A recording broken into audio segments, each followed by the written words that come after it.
And we have to integrate this. So Rinpoche started to do the mantra recitation with the bumping rhythm of the bumps of the monkeys. And the next day they disappeared and never came back. And became so it is the turning our mind. And when you overcome this in meditation, like for example attaining the first jhana in samatha, then the mind stops thinking, stops chattering, stops talking, and the body becoming very light. It's like almost you don't have a body. Even sometimes you don't see your body. But it's there, but you don't see it. It's very light, starting to be very light. And then comes the next mara. Next mara is, so from out you turn in, but you turn in very much as you go to sleep. And usually when we sit, after 1.5 hour sitting, starting to have the daydreams, dreams comes. And could be very positive dreams as well. And so there was we did a retreat with Venerable Dhammasami, and then we were sitting 1.5 hour, 2 hours, something like that. And one thing he did, he said that now you sit half an hour, but actually we were sitting 1.5 hour. It was very interesting because no one had a watch, but after half an hour, people started to they were feeling this mind is really like a clock. Feeling and they started to be angry. But they couldn't have it because there was no clock there. So it was very interesting to see because I was translating for Venerable, so I was watching. So this is one thing. And the second thing we have to do the sanya method, sanya when you're labeling, and then there is the like rising, falling, but then he was teaching like inhaling, exhaling. It doesn't matter. It's like labeling. And then after that, there was always interview, and there was a lady. She was crying, and they was asking that what was your experience. And she said that it was my greatest. Thank you very much. It was my greatest experience. What was your experience? I was doing inhaling, exhaling, and then at one point I saw two big caves, and I was flying in one of the caves, and I was flying, and I attained a very, very dark room, a dark kind of like a cave, and I felt loving kindness, so strong and intense loving kindness.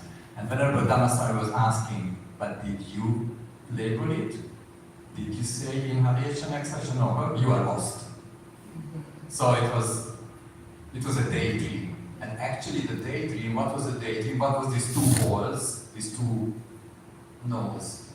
The nose. The mind was going into the nose and was going down here and was experiencing the lung and the heart, loving kindness here. Actually, this that you go in, the mind is turning in, was manifested as a daydream, a vision. And then the Venerable Dhammasami said it's nothing. It's nothing. It's an obstacle. This is the second obstacle, the vision, inner dreams and dreaming. And there are some practices, meditation practice, when you sit for example half a year retreat, and at one point you see your master is coming through the door with light. And this is also fake. You have to be aware. Because the second Mara is creating this kind of daydream, dreaming, going inside. You are sleeping, actually. And it's also called the sleeping samatha. Sleeping samatha you see like that.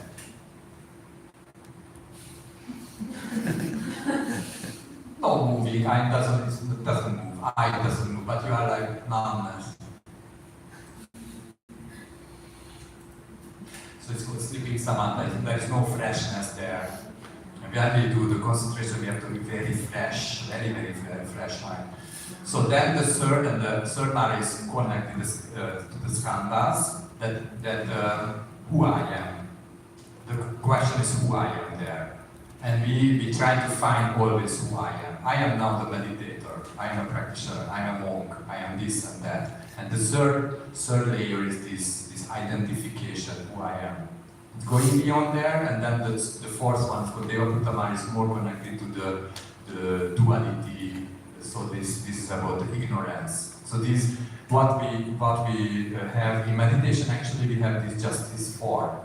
But when we can dissolve completely this four, then we are enlightened. So emotions. Emotion has many levels. We can experience emotions. We have a lot of emotions in daily life. For example, I want this, I would like that, so desire comes, or I don't like this, it's kind of hatred or anger can come.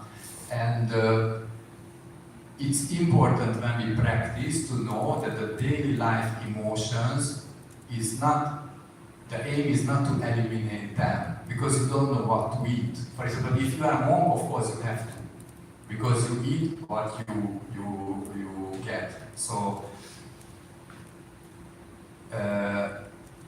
but when you have the natural emotions, the most important thing is to keep balance of the emotions. So balancing, because if one is starting to be very strong, like very strong desires, then it causes problems. But actually, the natural emotions, if you can keep balance, there is no problem with that. For example, when you are entering the path, you need desire for realization. You need a kind of anger of samsara, for example. So when we are entering the path, we use these emotions. Also, like, for example, there was a famous story also when Milarepa, the Tibetan yogi, was attending his master Marpa, Marpalotsava, and then was saying, I would like to be better than you. He said to his master. And his master said, good, okay, good, it is good. Let me be better than me. It's a good motivation. Of course it was proudness, but then he said it's a good, okay, so this is also, we should consider when we talk about emotions. And renunciation is when somebody is taking the vows of like the Patimokkha vows, then this is called the vows of renunciation. Renunciation means that you let go. And of course, if somebody is in a monastic tradition, then this is also task for emotions. Let go, desire, let go. So in daily life as well, I don't eat what I want. I eat what I get. I don't wear what I want. So like that. So in the monastic tradition, this is very important that emotion comes, but let go.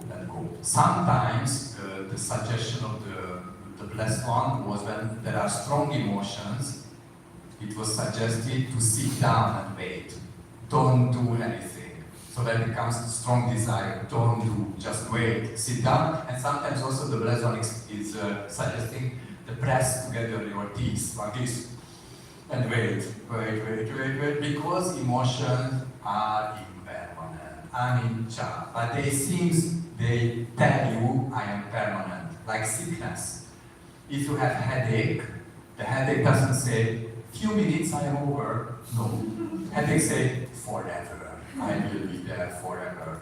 So impermanence is when in the monastic tradition the most important factor is impermanence. It will go away. It will finish. Just wait, but don't do anything, because when you do action with desire, with anger, and so on, then it has consequences. So just this one, let go. And in Vinaya principles, you see. Also important that when we reduce emotions, also the dreams are reducing. So that's why when somebody is doing a retreat, for example, Vipassana retreat, you are sleeping less and less. When we did 1 week retreat, at the end we were just sleeping 1 hour. And the dreams should go away, because the dreams are supported by emotions. And when you practice let go, at one point, that's why the Buddha was suggesting don't sleep. Like Mahakassapa, that was a practice, don't sleep. It's not so easy, don't sleep. And it is said also in Satipatthana, 7 days of being aware, not sleeping, then like comes. So you can understand also from the emotional, like viewing the emotions, how is the Patimokkha rules, how they are helping to let go emotions. Because letting go the objects of emotion, if you renounce like the object of like ice cream, it's very stupid, but you renounce ice cream, then this way you can also renounce desire. So in Vinaya, you can understand that how it is helping to reduce emotions. And then of course then reducing dreams, because dreams are supported, made of emotions. And we have also instructions in concentration, so you know that there is the Nivarana, 5 Nivaranas, and there is this desire and hatred, and there is the sleepy state and the nervous state and the doubt. So these are also in concentration. These are the 5 obstacles of concentration. So when we do samatha practice, we have to somehow to deal with these kind of emotions. They will come. And but these emotions are different than the daily life emotions. So the meditation created emotions different, like the pain in meditation difference. What do you think about the when you sit and you have pain in the knee, pain here, what is the difference, that pain and the pain when you are like hurting your legs? The difference is hurting your legs is like called kamma pain, is remaining there, is there. But this meditation pain is illusory, very illusory. When you move, it disappears. Or when you attain one point, it disappears. Or when you go in the pain, it's transforming into light, like golden light manifest. So it's illusory pain. Different aspect is different.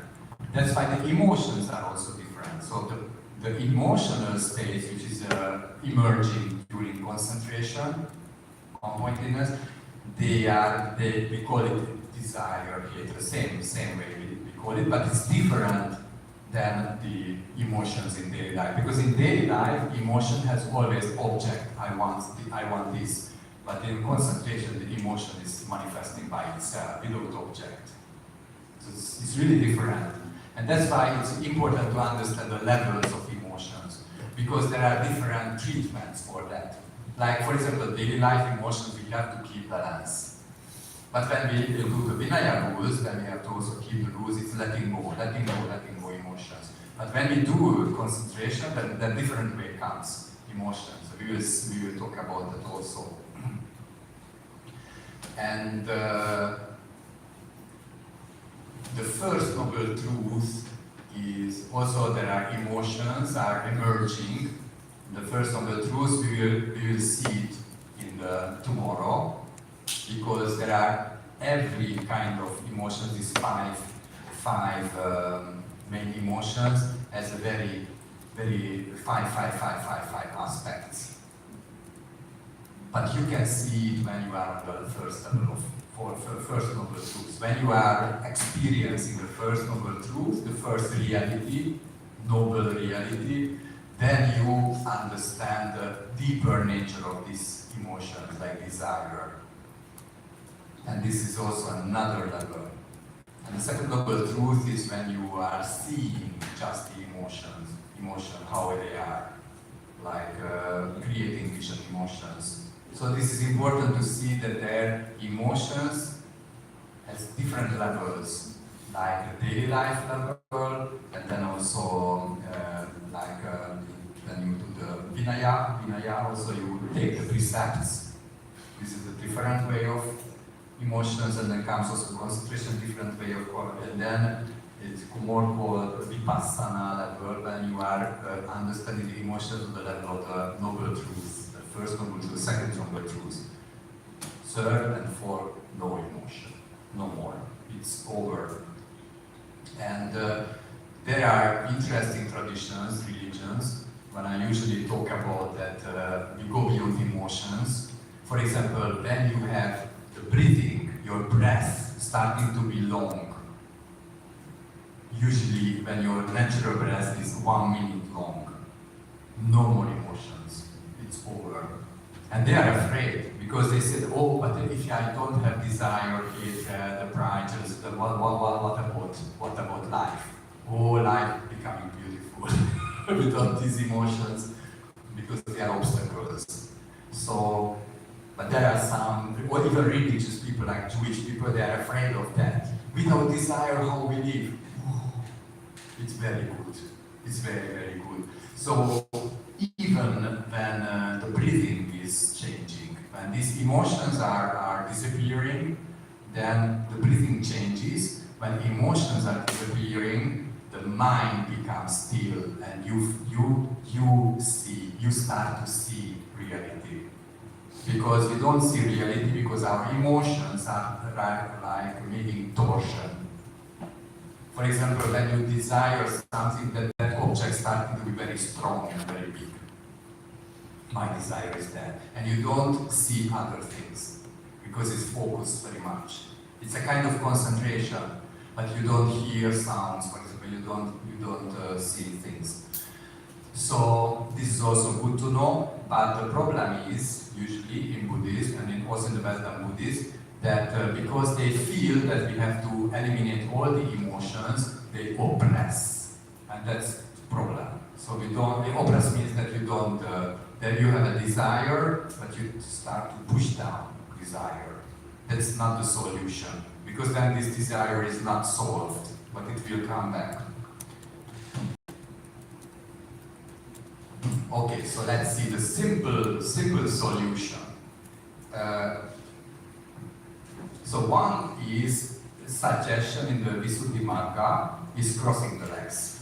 That's why I do, because I don't want to be angry. So crossed legs. This is called the Kilesa. In the Visuddhimagga it is said that the Kilesa is controlled by crossing the legs. And awareness, sati or samatha is announced by the back straight. So that's what we find in mostly in the Theravada scriptures, crossing the legs and the back straight. That's the most important. And then you place your awareness in front. That's also an interesting idea. What does it mean, the placing the awareness in front? But in Satipatthana, you can have this experience. What is that your awareness is in front? You are observing the breath, which is here, but how is it that you observe that and then the awareness is here? Is a secret how to do it in meditation. But it's a one level. And crossing the legs is like blocking emotions. Why? Because emotions basically is going. They are trained. Emotion means movement. The body starts to move, go. So when we sit down, we decide not to go. I don't go. But then what happens? Mind starts to go. Goes back to 7-Eleven. Immediately mind goes to 7-Eleven, buying this, buying that. But then this way, with the body, we train the monkey mind. Please, be here, be in the body. Like this is also in the Zen teaching, it is said that the zazen, so the sitting jhana practice, the most important is to keep the mind in the body. Keep it here. In Satipatthana, this is the aim. We observe the breath. We keep it here, the mind. Not going away. And we can help with crossing the legs. And it's very interesting because when you reduce emotions, you start to feel the breathing start to be slow down. And there was one master, I was asking him that how is his practice, and he said when his breath was slowing down, natural breath was slowing down 1 minute, he said no more desire, no more desire. There is not appearing, no more fear, cannot. You feel very quiet. And these emotions are not moving you. Then of course you feel comfortable with the crossed leg as well because the emotions are slow. So this is one suggestion. And of course The other suggestion is keeping balance, keeping straight. And why?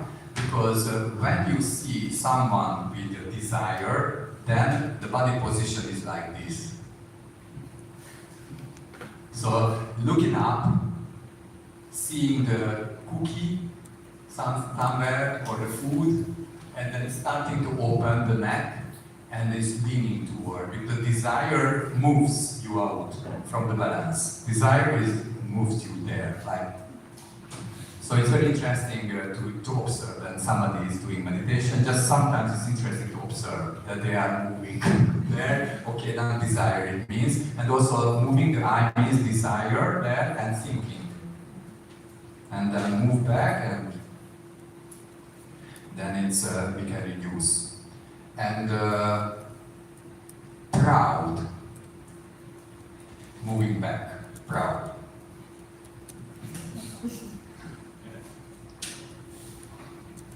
I can sit for hours, but also in my previous life I was meditating a lot. So it's really moving back. So you can see, even though there is no talk, but when you're doing meditation you see the body start to go back. Then proudness comes. And the right side is more connected to anger. Somebody is very angry, why I do this? Then starting to turn, lean the body to the right side. The left side is more about fear and jealousy. Fear, what will happen, what kind of meditation. And interesting, the doubt is turning the body. So the head is turning that way. So this is the kind of key to observe that how is the emotional state, how is the body, how is the position. Because anyway, it's very difficult to clearly see, no, I am angry, no, I am in desire, no, I am in doubt, jealousy, and proud, for example. So crossing the legs and checking that how is our body, how is the balance, it helps very much to find the balanced emotional state. And this way, the emotions starting to reduce. And of course, when we are like the maras, because there is called the second mara is called the kilesa mara. So it's driving you in the dreaming mind. The kilesa, we have the 5 kilesas. So this desire, hatred, ignorance, and jealousy and pride. This is the 5 kilesas. This is what we have to reduce. This is the second mara. So when they are they will manifest, of course. And when we are manifesting very strongly, then the suggestion, don't move and press together the teeth. Because they can be really very, very strong. Even sometimes, interesting, when somebody is sitting for 1.5 an hour, usually the emotions starting to manifest, ladies becoming rich. What do you think? Desire, anger, proud, what comes for ladies? Anger. Usually anger, very interesting. Yeah. They start to even though we would say that the ladies will feel desire, but no, anger. And the men in Hungary, for example, after 1.5 years, they start to cry. Very sad. They want to inside very sad, manifesting sadness. It's interesting. Crying also anger. Yeah. So it's so this is also one way that you crossing the legs, and then this is the simple solution. And you see, and also you can use, it's called the position of Vairochana. This is very much used in Mahayana tradition because Vairochana Buddha is the Buddha of the form. Because the 5 skandhas, the Buddha of the form, the Vedana, the Sannyasa, the Buddha of the feeling, and so on and so on. So the 5 skandha, when transformed, is called the 5 Buddhas in Mahayana and in Vajrayana tradition. And the Vairochana position is called Vairochana because the Vairochana is the Buddha of the form. So it means, and this is the main aspect in Zen, how to keep the position of the Buddha, how to keep the form of the Buddha. And when the form is there, the mind will be also changing. So the form and the mind are connected. So when you can keep the position properly, then also the mind is there. In Theravada tradition, some teachers are very, very, very rigorous about the position. Some teachers say relax. But we can observe, because of course there are other aspects, not just, this is just one of the four. The form is one of the four, or one of the five. Five skandhas of the four, rupa. But it is very, very good solution to use the rupa, to use the form, and crossing the legs and keeping the balance, and this helps very much in meditation. Interesting, when you have attained like samatha, immediately the body is changing. So when you attain the jhana, then immediately is keeping the position there. So then the mind is like creating the form of meditation. So there are the points.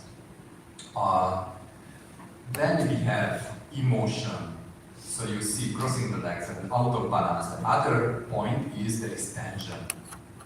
There is always tension. So that's why one of the key factors also for reducing emotion is relaxing, tension.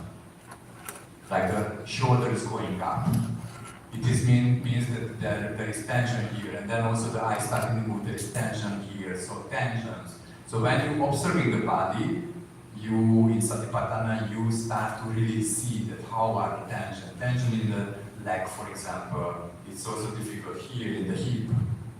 And to relax. At one point, the instruction for meditation is be aware and relax. Don't sleep. Be aware and relax. Whatever, samatha, whatever meditation you do, visualization or satipatthana, being aware and relax. And it's interesting, maybe you could have this also experience in satipatthana, when you can completely relax, no more pain. Relaxation, pain disappearing. So it means relaxation or pain is also connected to kind of tension. Tension is upadana, attachment. When you have tension, is always there is upadana, attachment there. So we can use the body to check it. How I can be balanced, how I can sit, how is the tension in my body. Any emotion creating tension. Something is going up, there is tension in the body. And there are points in Vairochana position, it is an explanation, when you crossing the legs, it's reducing jealousy. It's connected to lower gate jealousy, and anger connected to the hands. You know, when somebody is very angry, his hands are going up. It's not like shouting. So when the hands are down, you can sometimes you can also change the hand position. This position, when the hands are on the knees, is calming down. When you are nervous, you can do that like that. When you are sleepy, you are turn up the hand because it's giving clarity, freshness. And when you are in balance, you use the Jnana mudra. So you can use the traditional mudra of Jnana. So this is also a kind of helping when somebody has some problems in the state. And anger is when we are putting down the hands, that's automatically reducing anger. And doubt and ignorance is connected, opening the chest. Many Western practitioners, when we do meditation, they're closing the heart. It's like that. It's closing. And this is because we should go here. Vipassana is the wisdom of the heart. We should be opening the heart. But it needs training to really open it. But it's going there. And then comes ignorance and doubt. And the desire is connected to the chin, because you know, desire, the head is like this. I want it. So it's opening. And when you pull in the chin, this is an instruction in Mahayana meditation text, also pulling in the chin is reducing desire. It's really, it's not so, I like this. It's not true. I like this. So opening. So you can see also in meditation, fly. And looking down is reducing pride. So this is a simple solution when you use the body position to reduce emotions, and then you just let go the breath, let go. And then slowly you will experience of the breathing is slowing down, slowing down, slowing down, slowing down. And this is a very good state when you start to be free from these emotions. And of course, it comes back. When you finish meditation, it comes back again. I would like to eat, I would like to this, but then don't try to kill emotions, because in daily life the balance is important. So that would be for today. And if you have any question, any notes, problems, emotional problems. You know, in the West, it's really something went wrong, because everybody has emotional problems. Everybody. And they have all this problem in the past. And it was very interesting for me, because in this year, we did a pilgrimage. We started to go to the Indonesia, Bali, and then I was visiting my father in Australia, because that was his 87th birthday. And then we were going through Vietnam, from Hanoi to the Ho Chi Minh down the island, and then with Cambodia, and the Cambodia we were going up by bus and by foot, and then we were going through Laos, and then after Laos we came into Thailand, the northern Thailand, Chiang Mai, Chiang Rai, because I'm very interested in the northern tradition of the retreat. The Ruasi tradition also is there, and then in Bangkok, and it was so interesting to see that here happiness has a value. Happiness is very good. But in the West, everybody wants to be sad. I don't know why. They like to be sad. And everybody has problems. So in the West, when you go to the coffee shop, for example, they are talking about the problems. And everybody is very sad. It was very interesting to see also the Western tourists here. They were very sad. No connection with the local people. They were not learning like Solidum Tao, Solikap, Sapporo, no connection. They were just very sad and always looking at the telephone, and then always planning the next. Not being there, always planning the next. You never can be there so they don't practice Satipatthana in a normal way. Because Satipatthana, you learn how to be there. I am here. I like to be here. I am happy to be here. Happy to be here. In the West, it's over. So when I went back after almost half a year, we were walking more than 1,000 kilometers and so on. So many walking, also visiting many temples, monasteries, and so on. And I went back to Budapest. Then I was doing this normal way. When I arrived, and the officer at the airport said, "Are you stupid?" Because I was smiling and bowing. I forgot. I'm in the West. I'm sorry. So there in the West, this kind of teaching of the position is very important, because everybody has a lot of emotional problems. And they are always going to psychotherapists. Everybody has psychotherapists. It's like a fashion. I have this problem, I have that problem. And I was one time in a Buddhist conference in Norway, and there was a lady teacher. It's called Kanto Rinpoche. You know, in Tibetan Buddhism, it's very rare, but there are some very high level, very high realization lady teachers. Like Kanto Rinpoche is amazing. And she was like reciting on the conference, and there were some old practitioners, Western practitioners, and they were saying that we have this problem, this problem, this problem, this problem, this problem, this problem. She was very patient and said, okay, this. And then she said after, thank you very much that till this moment, this list of problems were part of your mind. From now, it's part of my mind. Thank you. This is wisdom. And in the West, this is a custom that we are giving our problems to others. We are sharing always the problems. And now you double the problem, because till this point it was just in your mind, but now it's in the other mind as well. Your problems. It's a doubling, mirroring problems. Sometimes, of course, it's very good to talk about problems, because emotions can be solved. But then this is not healthy. What happens that we are giving the list of problems to another person. So it's necessary to give also our joy. Share our joy, share our happiness, and like that. So if you have, yes?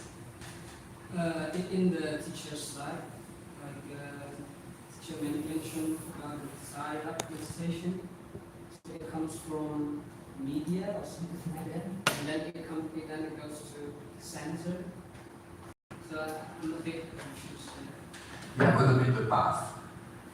When you try to explain the definition of meditation, and then you said something like that, if I'm not mistaken, like it comes from media or meditation, the word meditation. Yeah, medium, like maybe. It's in between, and that's it is very good in when we use like that meditation, and when we use that I am in the center, I am in between. Yeah, into what?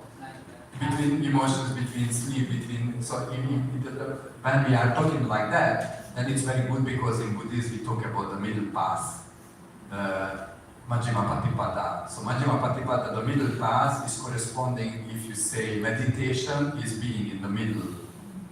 Because why it's difficult to be in the middle? Because everything is in front of us. We don't feel back. Everything is in front. We cannot be in the middle if everything is in front. And during meditation, you start to feel space around you. It's not just in the middle, not just in front, because desire, hatred, everything is because there is subject-object in front of you. But you start to feel around. You are in the middle. You feel I am in the middle. I am in the center. And that's in Vajrayana, for example, when you visualize the mandala, you have to visualize also there. So it's there. Also, there is a gate here, gate here, gate here. This is the mandala, the palace. Is back also. And that is why sometimes also is in Vajrayana we have the Buddha's practice, there are four head, like in Brahma. Head, so face, four. Because you can be being in the center that way, that you feel that I am in the center, so there is also that something. And you can be in the center when you are keeping the position, also, the center line. And when you understand meditation like this, that's very good. That's very good. But actually in the West, everything is called meditation.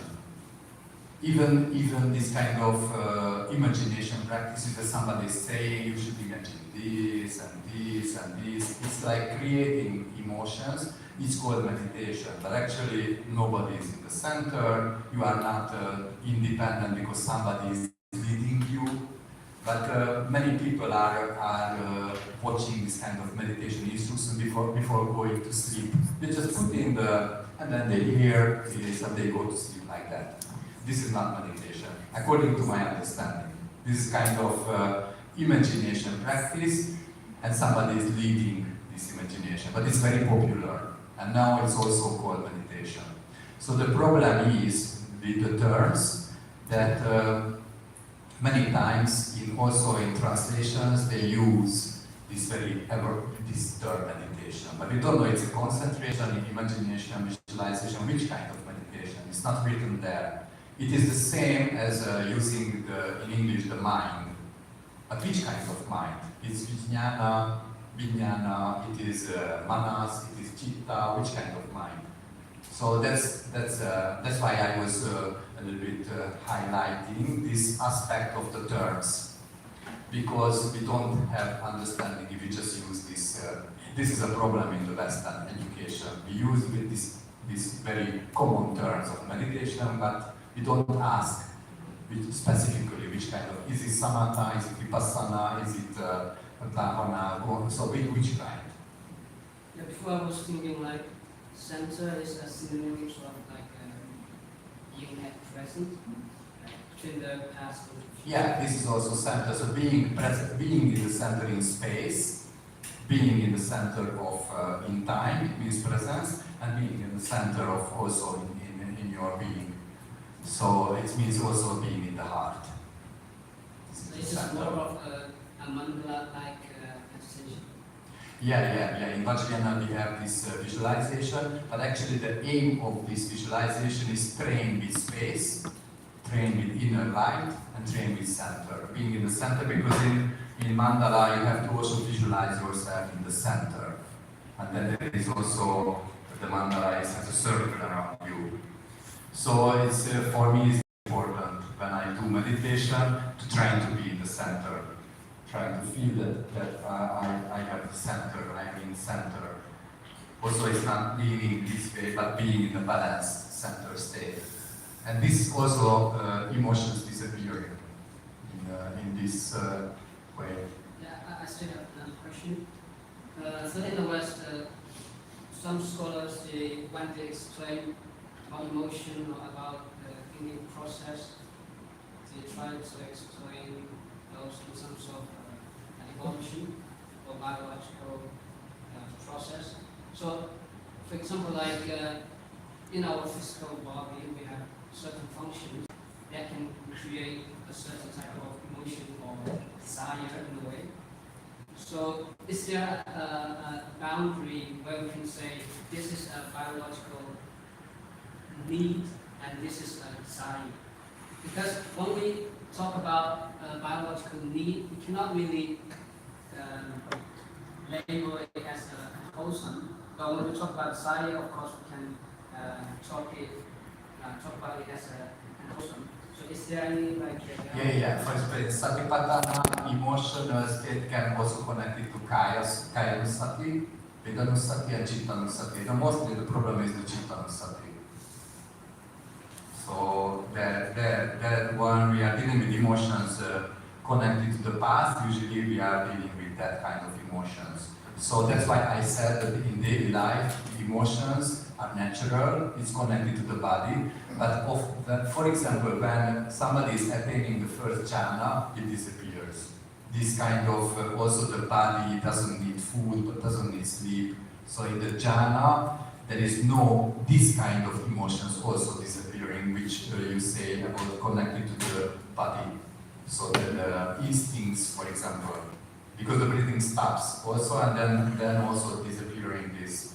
And also some higher meditation, other things can also disappear, which is connected. But first, we don't have this problem. So, for example, when somebody is doing meditation and something like urgency comes, of course, I go out but in higher meditation, this also disappearing.